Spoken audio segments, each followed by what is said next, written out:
আপনাদের ভালোবাসায়, আপনাদের অনুপ্রেরণায়, আপনাদের সহযোগিতায় আমরা 1410-এর পর আজকে 1419, 10 বছর পূর্ণ হলো। তো এই 1 দশক পথ পাড়ি দেওয়া আমাদের জন্য আপনাদের সহযোগিতা ছাড়া, ভালোবাসা ছাড়া, অনুপ্রেরণা ছাড়া সম্ভব ছিল না। আপনাদের প্রত্যেককে আমরা প্রাণ ঢালা শ্রদ্ধা, ভালোবাসা জানাই এর জন্য। আমরা গত 10 বছরে যেই বিচারক মণ্ডলীর যে সমস্ত সদস্য এর সঙ্গে যুক্ত হয়েছিলেন, যে সমস্ত লেখক, যে সমস্ত কবি, যে সমস্ত প্রাবন্ধিক গবেষকরা যুক্ত হয়েছিলেন, বইগুলো আমাদের নির্বাচন করতে সাহায্য করেছেন, তাদের মানে তালিকাটি নাতিদীর্ঘ, অনেক বড় নয়, 10 বছরে খুব বেশি বড় হওয়া সম্ভব নয়। তবু তাদের প্রত্যেকের প্রতি আমাদের অনেক শ্রদ্ধা আমরা জ্ঞাপন করি।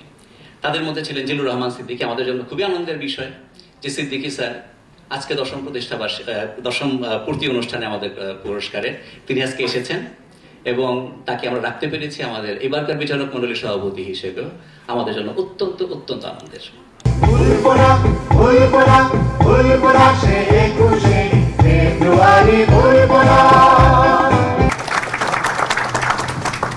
আমরা যারা এই পুরস্কারের সঙ্গে জড়িত, নির্বাচনের সঙ্গে জড়িত, আমাদের জন্য এটা একটা সুন্দর অভিজ্ঞতা। কারণ এই উপলক্ষে আমরা বছরের কিছু ভালো বই দেখবার, পড়বার এবং উপভোগ করবার একটা সুযোগ পাই। এবার পারভেজ হোসেনের হাতে ক্রেস্ট এবং চেক তুলে দেবেন 50,000 টাকার একটি বিচারক মণ্ডলীর সভাপতি জিল্লুর রহমান সিদ্দিকী।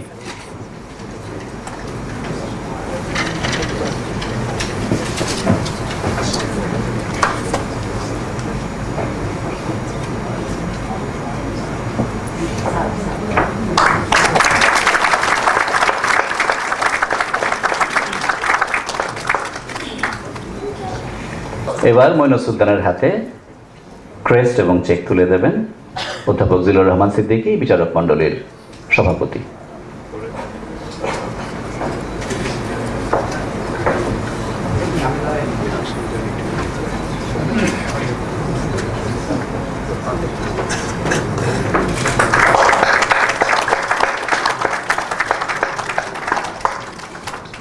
তো আমাদের এই প্রথম আলোর এই বহু অনুষ্ঠান, বহু কর্মকাণ্ড, তবে মূল কাজ আমাদের দৈনিক পত্রিকা প্রকাশ করা, প্রতিদিন আপনাদের দুয়ারে, আপনাদের কাছে দৈনিক পত্রিকা পৌঁছে দেওয়া। এবং আমরা একসময় বলি বা এখনও বলি যে প্রথম আলো সংবাদপত্রের চেয়ে একটু বেশি। এই একটু বেশি কতটুকু বেশি, কত বড় বেশি, এই নিয়ে আমাদের মধ্যে প্রায়শই তর্ক বিতর্কে লিপ্ত হই আমরা, কিন্তু এগুলি থেকে আমরা বেরো হতে পারছি না। সেজন্যে আমাদের গণিত, অলিম্পিক থেকে শুরু করে ভাষা প্রযুক্তি থেকে শুরু বহু ধরনের কর্মকাণ্ডের সঙ্গে আমরা যুক্ত হয়ে পড়ি। এবং এদিকে আমাদের বাংলাদেশের তরুণ, কিশোর, ছাত্র, যুবক, সকল পেশা শ্রেণীর মানুষ, তাদেরকে আমরা সঙ্গে পাই। এবং আমাদের যে কথা দিয়ে আমাদের এই বিগত নভেম্বর মাসে আমাদের প্রথম আলোর 15 বছর পূর্তি উদযাপন করলাম, আমরা জোরে সোরে কথা বলেছিলাম যে বাংলাদেশ এগিয়ে চলেছে এবং আমাদের দেশের শিক্ষা, স্বাস্থ্য, সামাজিক ক্ষেত্রগুলিতে বাংলাদেশ এমনকি ভারতের চেয়েও ভালো করছে। এটা আমরা বিশ্বাস করি এবং প্রতিদিন সেই কথাগুলি আমরা মনে করি। যারা মঞ্চে আছেন, প্রফেসর জিল্লুর রহমান সিদ্দিকী, সৈয়দ মঞ্জুরুল ইসলাম, সেলিনা হোসেন, বিশ্বজিৎ ঘোষ, আমাদের ওয়াসি আহমেদ, গতবার তিনি আমাদের পুরস্কার পেয়েছিলেন, এবং আপনারা যারা আছেন লেখক, কবি, সাহিত্যিক, আমাদের বন্ধু ঘনিষ্ঠজন, আমরা মনে করি আমরা সবাই মিলে আজকে এই ফেব্রুয়ারির প্রথম দিনে 52 ভাষা আন্দোলনকে স্মরণ করে এবং বাংলাদেশের সকল সফলতার সঙ্গে যুক্ত থেকে এবং এটাকে এগিয়ে নিয়ে যাওয়ার যে স্বপ্ন আমরা দেখি, আশা করি আমরা সবাই মিলে তাতে যুক্ত থাকব।